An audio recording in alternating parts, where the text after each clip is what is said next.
గానాడు ఆ మహేంద్ర మహారాజు ఏమన్నాడు అడవి లోపల నువ్వు ఒక్కదాను ఉన్నావు పిల్ల నీది ఏ రాజ్యం నీ తల్లిదండ్రి ఎవరని అడగంగా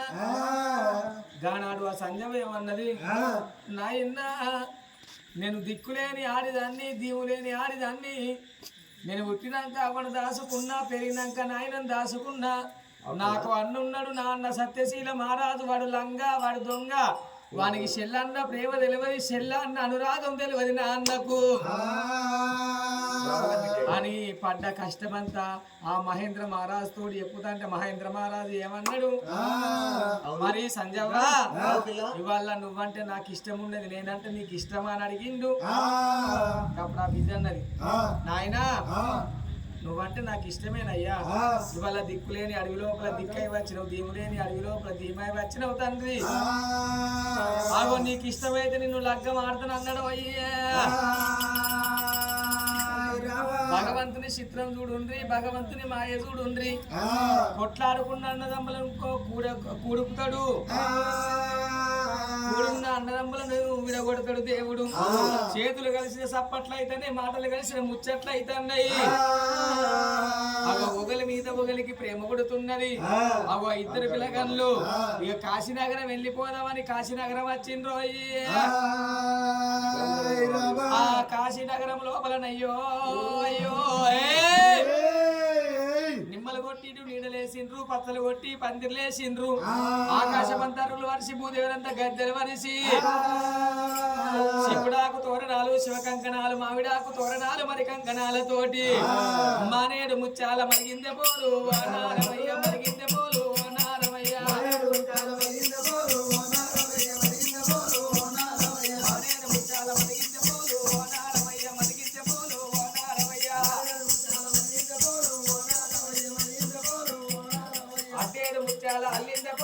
నారమయ్య అల్లిందే పోలు నారమయ్య అల్లిందే పోలు నారమయ్య ఆ పోలు మీద గజ్జల్ల కానీ ఓ నారమయ్య భోజల్ల కానీ ఓ నారమయ్య భూతామ విల్ల కింద పుట్టెళ్ళు కట్టే ఓ నారమయ్య పుట్టేలు కట్టే ఓ నారమయ్య సదేవ లగ్నము తారాబలము చూసినట్టున్నది సూర్యబలమాని మహేంద్ర మహారాజు సంజవను లగ్గం ఆడుతున్నాడు భార్య భర్తలు సంబరపడతాండ్రు సంతోషపడతాండ్రు ఆగో కలిసిమెలిసి కాపురం చెయ్యంగా మరి అందుకే అంటారు అవలాల సాలి మీద సాలు పోతే ఆగుతుందా కాలు మీద కాలు పడితే ఆగుతుందా భార్య భర్తలు సాది మా పురుషులు భార్య భర్తలు సాది మా పురుషులు ప్రతిభేమలు ఏసేనా భార్య భర్తలు భార్య భర్తలు సంబరపడంగా సంతోషపడంగా లోకాల చక్కెర చూస్తాడు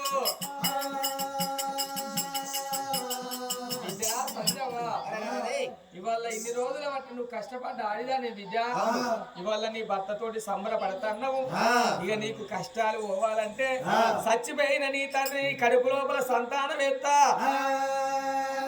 చచ్చిపోయిన నీ తండ్రి నీ కడుపు లోపల కొడుకై ఉట్టాలని ఇక్కడ బండారి కొడుతంటే అదే నెల అటే పోతుంది నా తల్లులారా ఒక్కేసి గడియల్ల రఘుమల్లలో రామ ఓ కరితల రఘుమల్లలో రామ రెండేసి గడియల్ల రఘుమల్లలో రామ రేగుమల్లు గోరి రఘుమల్లలో రామ మూడేసి గడియల్ల రఘుమల్లలో రామ ముద్దాయ బిందము రఘుమల్లలో రామ నాలుగు గడియల్ల నవసందులు వాసి 5 గడియల్ల కడుపు లోపల బిడ్డ సుఖోవంగా నవతొమ్మిది గడియల్ల ఏ హరణ మదేవ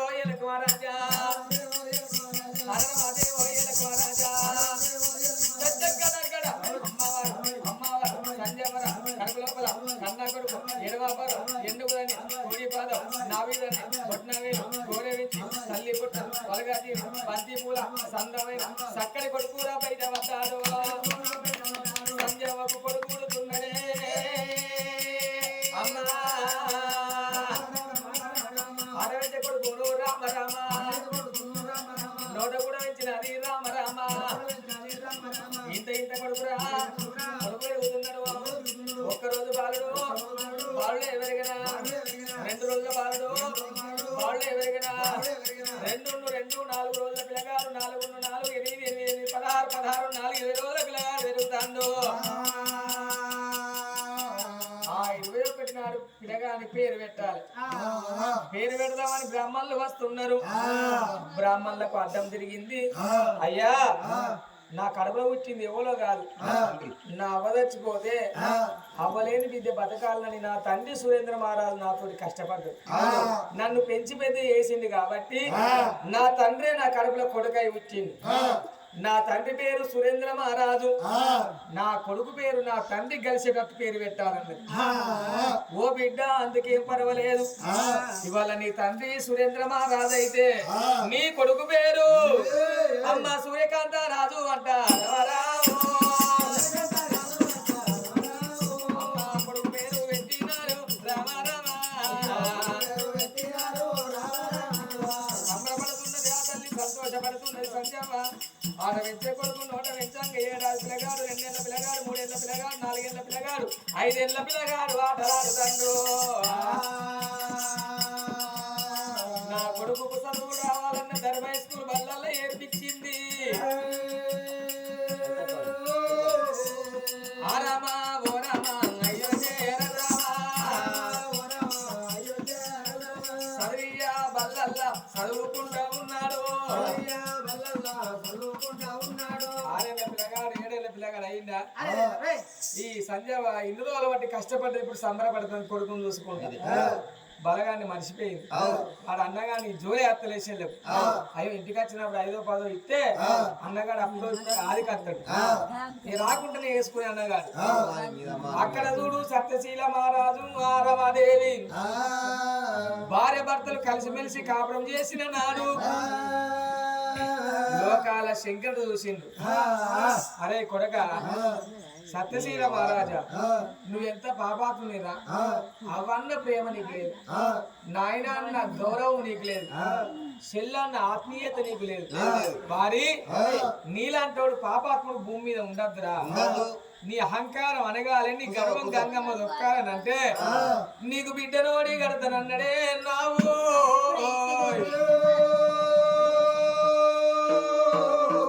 భగవంతుడు తెలుసుకుంటే బండకు బాటలు కుడితే నీళ్ళ నిప్పు ఉడుతుంది నిప్పుకు చెదల కుడుతుంది ఎందరి మహిమలు దొరికినా ఏములాడ రాజన్న మహిమలు దొరికే గుడ్డెంతరం పెడుతుంది కదా అట భగవంతుని మాయ సొప్పున రమాదేవికి అమ్మ సక్కడి బిడ్డ పుట్టినాదే ఆడవించే బిడ్డేనమ్మా రమ రమ అమ్మ నోట వెంచుతున్నారమ్మా రమ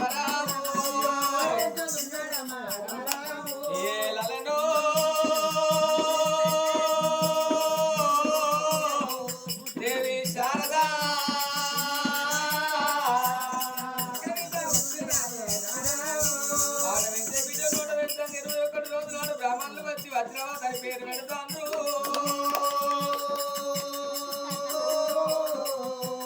ఇంత ఇంత బిడ్డరా బిడ్డ వెలుగా వచ్చినా ఏడాది బిడ్డరా బిడ్డ వెలుగా వచ్చినా 2 ఏళ్ళ బిడ్డరా బిడ్డ వెలుగా వచ్చినా 3 ఏళ్ళ బిడ్డరా ముచ్చట పెట్టా వచ్చినా 4 ఏళ్ళ బిడ్డరా నరగా నిర్వా వచ్చినా 5 ఏళ్ళ బిడ్డరా ఆటలాడా వచ్చినా ఇది ఆటలాడంగా ఈ రమాదేవి చూసింది ఉన్నోళ్ళేమో కాన్వెంట్ స్కూల్లో పోతారు పిల్లగాలు లేని వాళ్ళ పిల్లగాలు గవర్నమెంట్ స్కూల్లో పోతారు అంతే కదా ఇక పైసా కొద్ది పని ఉన్నోళ్ళ కాన్వెంట్ స్కూల్ నా కొడుకు ఇప్పుడు ఎల్కేజీ మొన్ననే బిల్లు ఎల్కేజీ పిల్లగాడికి ఎల్కడికాల డిగ్రీ చేసినాక అంత ఖర్చు రాలేదు. బల్లల బండి తూకుంటారా ఇంట్లో ఆ ప్రకారంగా ధర్మయ్య స్కూల్ బల్లల్లా ఇక్కడ సత్యశీల మహారాజు బిడ్డ చదువుకుంటుంది. అక్కడ సంజయమ్మ కొడుకు ఎవరు మన సూర్యకాంత మహారాజు. ఆ పిల్లగాడు అక్కడ పెరిగి పెద్దోడైతాడు. అక్కడ అబ్బాయి పెరుగుతాంది, ఇక్కడ అమ్మాయి పెరుగుతాంది. అట్లా కొన్ని రోజులు కావంగా శంకరుడు చూసిండు. కొడకారే నీ తండ్రిని ఇంట్లోకి వెళ్ళి కొట్టి వెళ్ళగొట్టినాడు. నీ తండ్రి ఒక మాట అన్నాడు, అరే నేను కన్న తండ్రి నా గోస నీకు దాకుతుంది, నా ఉసురు నీకు దాకుతుందిరా అనకనక నేను ఒక్క మాట అంటే పచ్చి గోడకు రవ్వేసినట్టు నీకు దాకాలరా వారి నన్ను ఇంత కట్ట పెట్టుకుంటానవరా సత్య నాశనం అయిపోతామని తండ్రి శాపన పెట్టిండు కొడుకు. తల్లి శాపన పెడితే ఏం కాదు కానీ తండ్రి శాపన పెడితే కొడుకులకు గుర్తని తాకుతాయి. మళ్ళా చెల్లెను ఇంటికి వచ్చినాడు వెళ్ళగొట్టలేదా, చేసుకున్న పిల్లాన్ని కొట్టినట్టు కొట్టిండు, తన్ని నిల్లగొట్టిందా. ఆ చెల్లె మన్ను ఓ చెల్లె ఒక్క మాట అన్నది, అన్న ఆడబిడ్డను కొట్టిన అన్నదమ్ములు ఎవడు పేరుకు రాలేదురా, సత్య నాశనం అయిపోతుందా నశాపన పెట్టి. ఒరే పాపా కూడా నీ మీద మన్నురా, నీ మీద దుమ్మురా,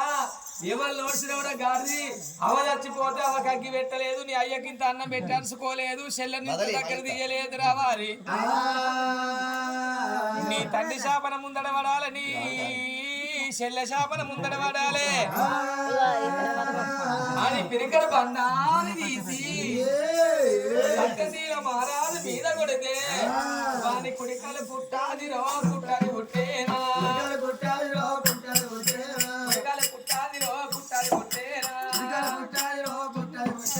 ఎడమా కాలుకురా మంది ఉండ ఉన్నది,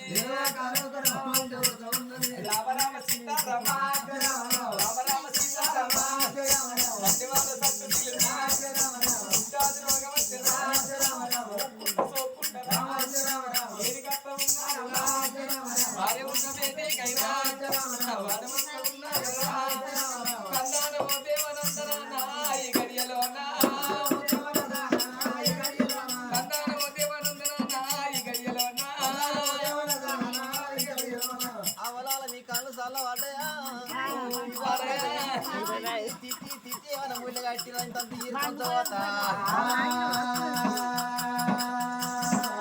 సత్యశీల మహారాజుకు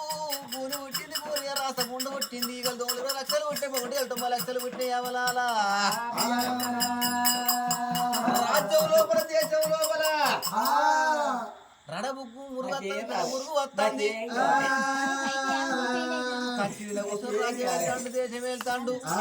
రాజ్యం దేశం వెళ్తాడు, వాసన ఎక్కడికి పోతుంది, పట్టణ పేర్లందరికి పోతుంది.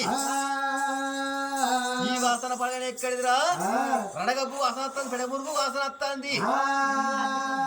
అని కచ్చిరిక కలిసే వరకల్లా సత్యశీల మహారాజుకు ఈ పులకు భూమి మీద రాసముండు.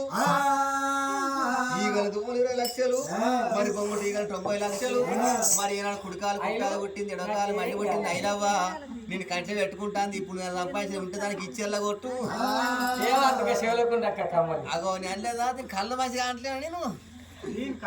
ఎవలాల ఎవలాల ఎవలాలు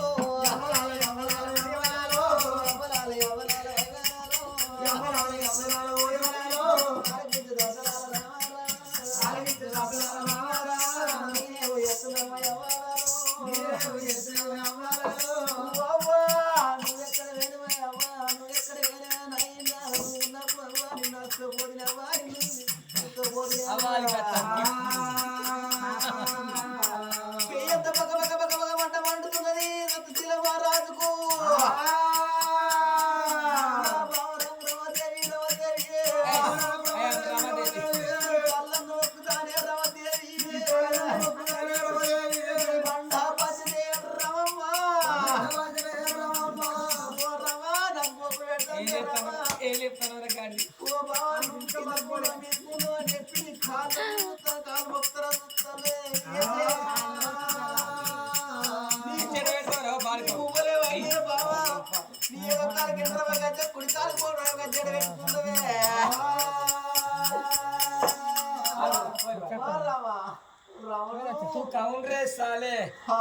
నాకు ఇంగ్లీష్ ఇంగ్లీష్ రాదు, అది ఏందానికి వస్తుందిరా మొగడా నువ్వేనారా నేను కక్కని బతుకుడా బతుకుడా బతుకుడా కాలక్కరాకు లేవదురా కాలతోనే గొప్ప కానీ దేవుడు ఉన్న మనిషి అనుకుంటా దేవుడు మనిషి మా అనిపిత జరుగు అరి నువ్వు తాగురా ఏమైతుంది ఏం రాగురా నీ బొట్టు పోతుంది నీ గాజులు పోతాయి నీ మట్టెలు పోతాయి నీ పుత్తలు పోతాయి నీ తల్లిదీరు వస్తుంది నీ తలరాకి వస్తుంది నేను మొండ అంటారు పని బాంచలే నన్ను గిట్లా అంటారని ఓరి వారి ఓరి మొగడా నన్ను గిట్లా అంటారా అని నా మొగడు వచ్చినాక నన్ను ముందా అంటారా అని ముందుగాల ఇకమాతు పడి నేనేం చేసినా మొన్న పోయిన ఎండాకాలమే నా మొగని తెలవద్దని నా మొగని తెలవకుండా ఆ బట్ట ఈ బట్ట ముళ్ళ కట్టుకొని ఆధార్ కార్డేనే కాంగ్రెస్ ప్రభుత్వం ఆధార్ కార్డు ఉంటే ఫ్రీ టికెట్ ఫ్రీ బస్ అయినా ఆయన మంత్రి గంగకు పోయి తానం చేసి నా మొగని తెలవకుండా అమ్ముళ్ళే పట్టుకొని ఎర్ర బస్ ఎక్కి ఎవలాడ పోయిందవ్వా దారి వేయించుకుందామని ఎవలాడ వేయిన వాళ్ళే జిబ జిబ మంది అబ్బా ఎవలాడంటే ఎవలాడే ఎవలాడంటే ఎవలాడే పోయిన ఆయన కోనెట్ల తానం చేసిన వల్లే నేను పోయిందే కొత్తగా ఎక్కడ దారి ఎత్తులో తెలియదా అయ్యో ఏం చేయాలని అటు ఇటుగా మనిషి ఎదురైండు అయ్యా మరి దారిని ఎక్కడ చేస్తారని నేను అన్న వాళ్ళ బిడ్డ గిడ్డ ఎందుకు వస్తానవు సైడ్ గా మూల పోతే అక్కడ దారిని చేస్తారు పోబిద్ద అన్నది అన్న వాళ్ళు దబా దబా దబా దబా దబా దబా దారిని చేసే కాడికి పోయినా ఓ అక్కడ జిబ జిబ మంది మళ్ళు ఓ పుష్కల మంది ఇసుకపోతారు వాళ్ళంత మంది ఉన్నారు ఆయన తాడి పోయేసరికి నేను పోగానే ఓ బ్రాహ్మణ ఎదురుగా అయిండు పొల్ల ఎటత్తాను అన్నాడు అయ్యా నేను దారిని చేయించుకున్నామని వస్తానా అన్న వాళ్ళు నీ కొత్తదా పాతదా అన్నాడు ఓ ఏందయ్యో కొత్త తోటి ఉంటుంది పాత తోటి ఉంటుందా నేను అన్నా గాలి పొల్ల ఏమనుకోకు నీది కొత్త దారనా పాత దారనా అన్నాడు అయ్యో నా మొగుడు తెలియకుండా వస్తాను వాళ్ళకి వేయించుకోవాలి కొత్తది అని నేను అన్నా కొత్తది అయితే 750 పాతది అయితే 350 తేతే పైసలు లే అన్నాడు అంత జేబులకి వెళ్ళి ఆయన 750 రూపాయలు తీసిన మనిషి ఎదురు పెట్టిన అవ 750 తీసుకున్నాడు మరి ఏమి ఇచ్చిండు ఓ రేగ్గా పిండి బత్తాల తారం మునుపట్లేక ఏమలారా అనేది ఇంత పొడుగు ఉన్నది శూలం స్మార్ట్ గింతే ఉన్నది స్కూలం క్రికెటే ఉన్నది చానిగా తెచ్చుకుంటారవ్వా బేడీలు వేసుకుంటే మోటార్ ఉంగరాలు చేయించుకొని పెట్టుకుంటా ఆయన 3 వస్తువులు తీసుకున్నా పోయి ఆయన పీటలు ఎగుకున్నా అయ్యో దాన్ని వేసుకుంటూ వస్తాను ముళ్ళు వేసుకుంటూ వస్తాను మందులు చదువుకుంటూ రాయని రాస్తాను అయ్యవారు నా దగ్గరికి వచ్చిండు వచ్చినాక పొల్ల మంది కొత్త దారిని అంటాను మీ ఆయన ఏడి అన్నాడు చెడేరు కానీ బొద్దాట మొగని పెయిన్లు పోయినట్టు అయ్యా కొత్తగా వేయించుకుంటే నాకు ఎవ్వరు మాట అనలేదు పిల్ల మొగలు రావాలని ఎవ్వరు నాతో చెప్పలేదు అయ్యా నేను ఒక్కదాన్ని వచ్చిరని అన్న కొత్త దారుణకు పెళ్ళమ్మోళ్ళు 2 రావాలి తర్వాత మారదారుణకు రాకుండా పర్వాలేదు కొత్త దానికి 2 రావాలన్నారు మరి నేను ఏం చేయాలి భగవంత గంత కష్టపడి పోతే పిల్లగా నా మొగని తెలవకుంటే అత్తి మొగడా నువ్వు రాడే సోమవారం ఒక్క పొద్దు ఉంటావు వద్దంటాడు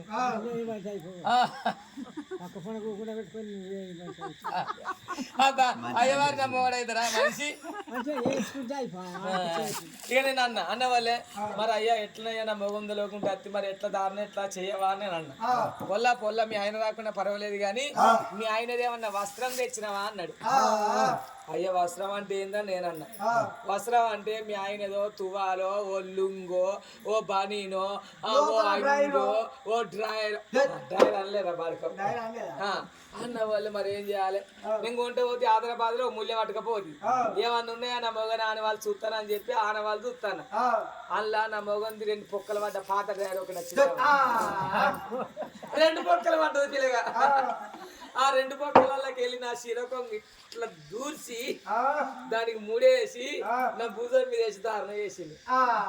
నేను అన్న అయ్యా మరి నాకైతే కొడుకులు బిడ్డలు లేరు మరి నేను 4 ఇండ్లు తిరగాలంటే నాకు సిగ్గు అనిపిస్తుంది పరిస్థితులను కదా అని నేను అన్న